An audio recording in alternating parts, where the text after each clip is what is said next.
You are listening to the People First podcast.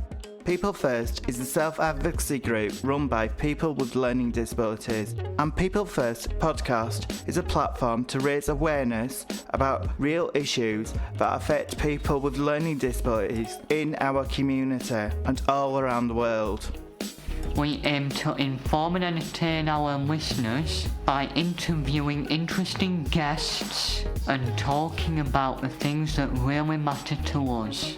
This is like having a stage to speak out and get our voices heard.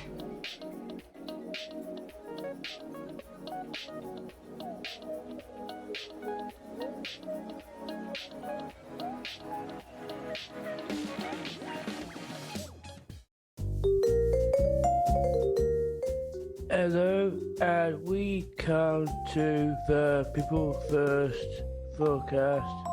Today we will be speaking to Paige from the Good Play SpecialEffect. Thank you for taking the time to speak to us today. We hope you enjoy bringing on the show and answer the questions. Well, thank you for that lovely introduction. So, hello, yes, I'm Paige. I'm the gaming community manager from SpecialEffect. What is SpecialEffect? We are a UK charity who work to level the playing field for gamers with physical disabilities. So we do that in lots of different ways, but our main aim is to ensure that everyone can enjoy gaming no matter their ability. Who are SpecialEffect for? Oh, it's a big question. So SpecialEffect is for everyone, really. So when we say that we work to level the playing field for gamers with physical disabilities, that's some of our work around setting up game setups, accessible setups, and things like our Bubble Busters program, which helps to sort of work with medical isolation and ensure that people can, stay in contact with their schools and their friends. But we have lots of projects that work all around the world, things like the Dev Kit, which is an online resource that our team made with lots of information on how game developers can make their games better for people that require accessibility needs. So it's a bit of everyone, really. How long have SpecialEffect been going for? How did it started? So SpecialEffect started in 2007. So being 2022, this is our 15th year anniversary, which is very exciting. Dr. Mick Donegan, our CEO, who's a lovely gentleman, was working in education in schools and was working to make sure that the kids there were able to do their schoolwork accessibly. And there's a cat, to do their work accessibly and to be able to get on easily and keep up with everyone else.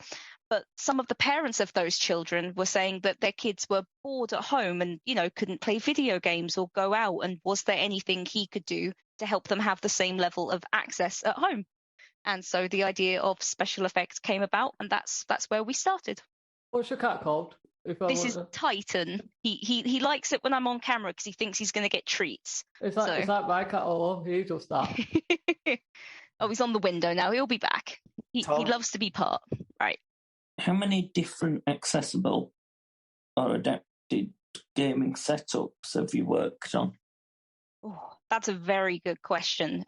Hundreds or thousands, easily. So a lot of the work that SpecialEffect does is sort of one-to-one with somebody who is physically disabled and not able to play the games they want to play. So, they might not be able to use one of their hands. And so we need to come up with an accessible setup that uses only one hand and maybe their shoulder or something like that.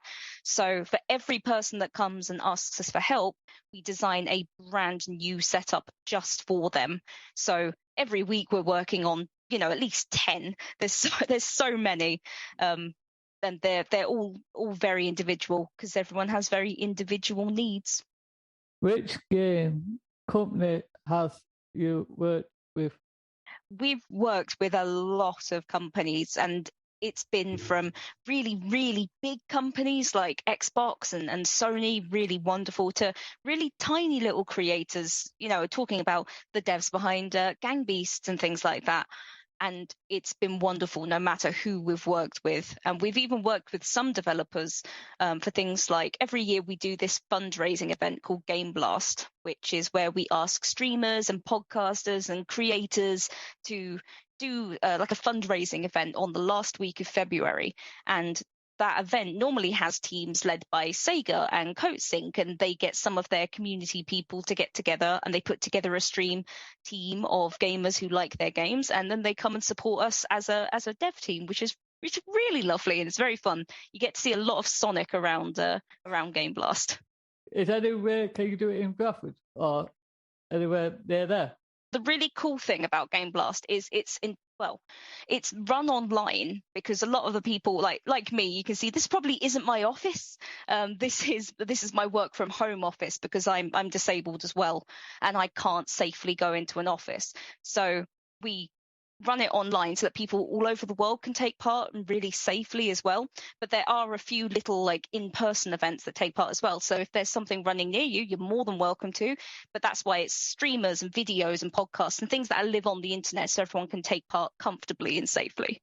How accessible do you think mainstreams, games and consoles are currently? It's a little difficult to answer that one, because there are hundreds of thousands of games and lots of different size teams that make the games, from, things like Stardew Valley that was made by one person initially, to games that take hundreds, if not thousands of people. But I definitely think that recently we've seen some very cool things for accessibility. Things like The Last of Us has had really great options for people who are blind or may not be able to see as well. That. Really great stuff. Spider-Man, Miles Morales, that sort of stuff. Yeah, and then you've got things like great for that. Insomniac are wonderful. Yeah. You've got God of War Ragnarok coming out as well, which had a whole reveal sort of segment which was all about accessibility, and that's super exciting. So a huge video from them. It was fantastic. So there's a lot more happening than there ever used to be, and I think that it's becoming much more mainstream, which is really great.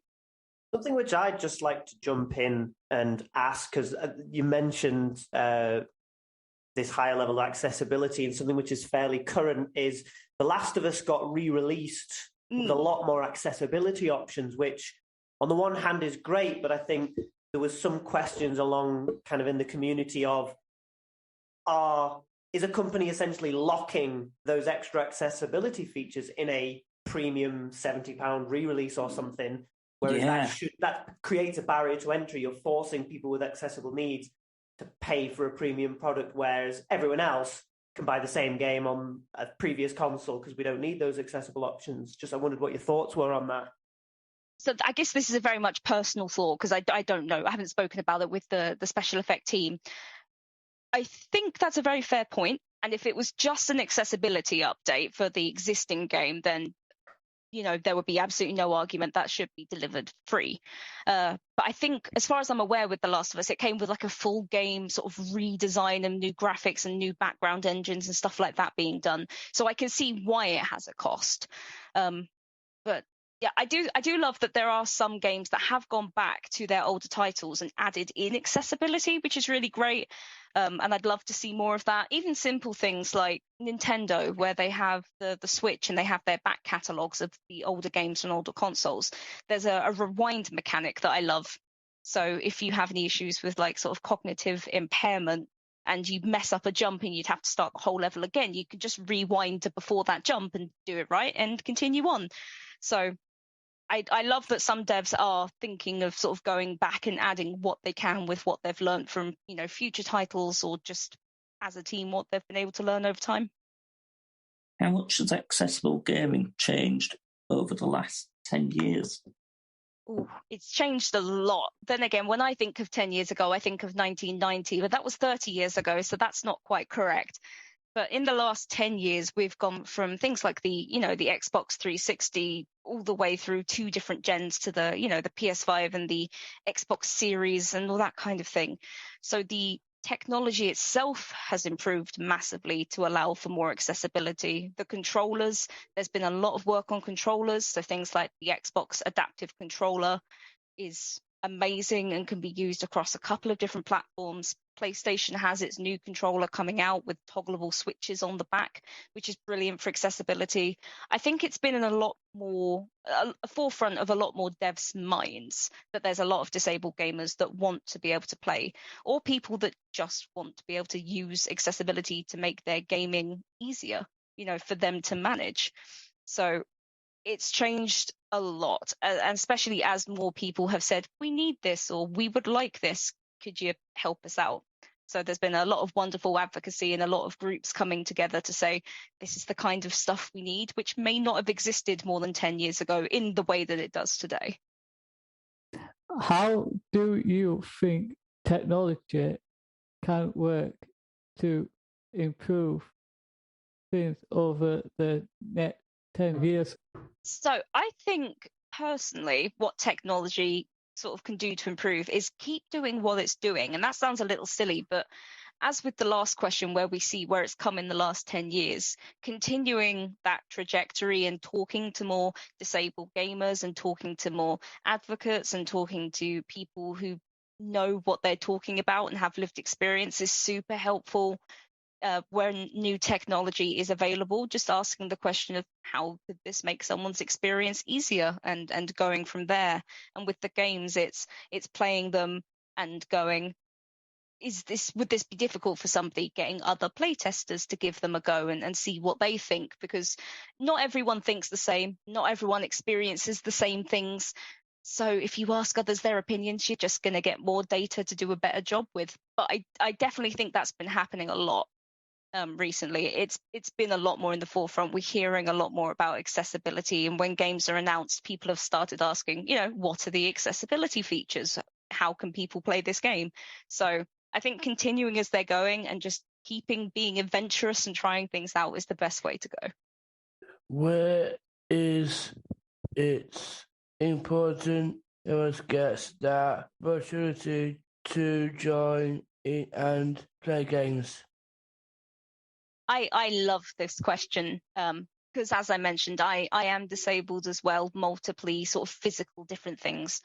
And games, and it's not even exaggerating to say, are life-saving when there's lots of things you can't do in the world for safety or just, access.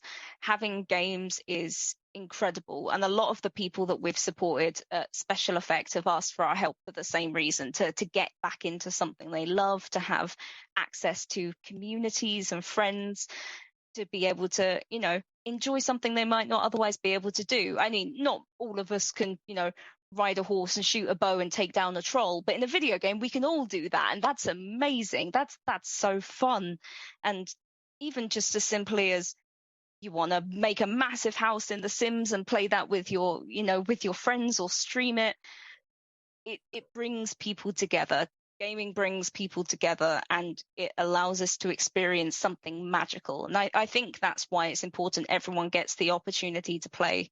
Some of the younger people that we've worked with will not be able to play football with their siblings outside or go out to play, but they can both plug into FIFA and play football together and laugh and have that fun, which is so special, especially when you're a young kid and you might not get to experience all these things sort of for yourself. The ability to still do them sort of on a screen with the people you love is so cool. FIFA is cool. I love FIFA is cool. I'll agree with you there. Yeah, Graphic City will be on there. I think most teams are, David. Who do you spot, Tom? Liverpool, but I don't know what's going to happen though, because EA is losing license next year. They're changing some of it, and it's getting a new name, but I don't think it can go anywhere really. It's been around since I first started playing games. So yeah, 93 or something. Yeah, long time. We heard your CEO got an MBE earlier in the year. Can you tell us more about this? I can. So our CEO, Dr. Mick Donegan, in July was invited to Windsor Castle. We had a lot of lovely photos from then, where he received an MBE for services to technology for the disabled, for the community. And that was really cool because, as I said, the charity started in 2007. So that's 15 years that he and the team have been working on sort of accessibility and making sure that everyone can play. So it was really wonderful to have that recognised. But Mick is a very humble gentleman, so he wanted that honour dedicated to the supporters of Special Effect, the team itself, and to all the different people that we've worked with over the years. We met some of your teams at the accessibility event in Leeds. The games, they were hard to control. How easy is it for people to get used to play in this way? I think it's a case of some of them being easy to learn and hard to master. And I guess it really depends on how you sort of naturally get on with some of the setups. I mean, whenever you're using or playing a new game, it's always a little fiddly to figure out what all the buttons do and how they all work. So it's the same as this. I don't think any of the setups are inherently too difficult to use because they're designed to be used for people who can't play in a conventional way, in big air quotes, with just a controller or just a keyboard. But for anyone that's been used to using just one of those more conventional methods, they will be difficult because it's something completely brand new. When you've used them for, a couple of hours, I think it becomes a lot more second nature because you've stopped wondering where the keyboard's gone. You're like, oh, it's the little chin controller, or it's your eyes, and it starts to make a little bit more sense. So it's always going to be a little difficult at first, but that's why when we put together our accessible setups for people, it's tailored to what each person needs to be able to do and how they're going to be the most comfortable. But hopefully it doesn't take them as long. Not like FIFA. Not like FIFA. Because I think we tried the... I don't know if you tried it, David, but I think they had the Xbox adapted controller there and one of the chin controllers. Oh, yes. And they were quite good.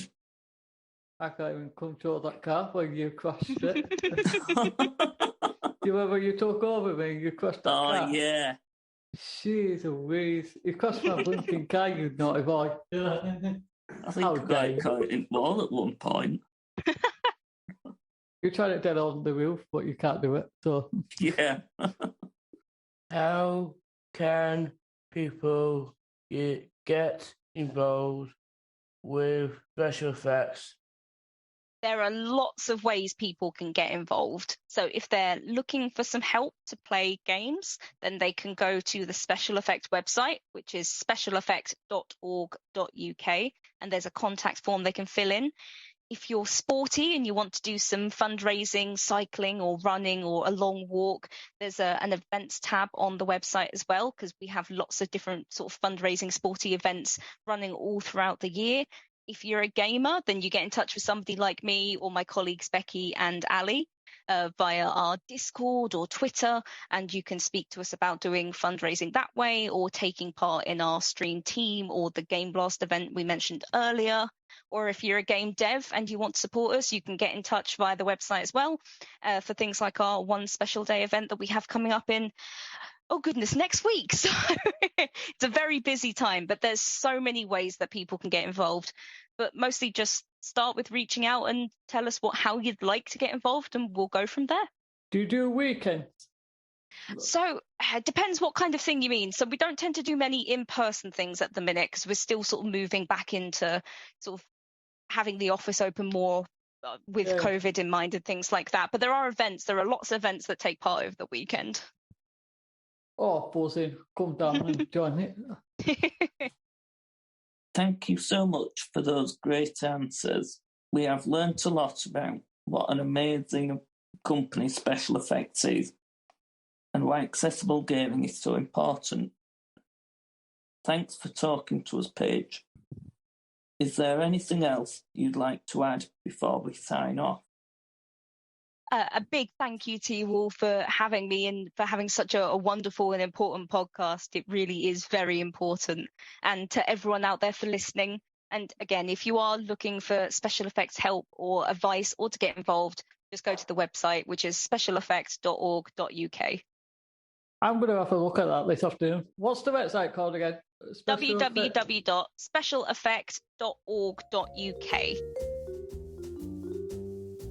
As always, remember to share the podcasts with any people as you can, so anyone can learn about how important accessible gaming in the community is.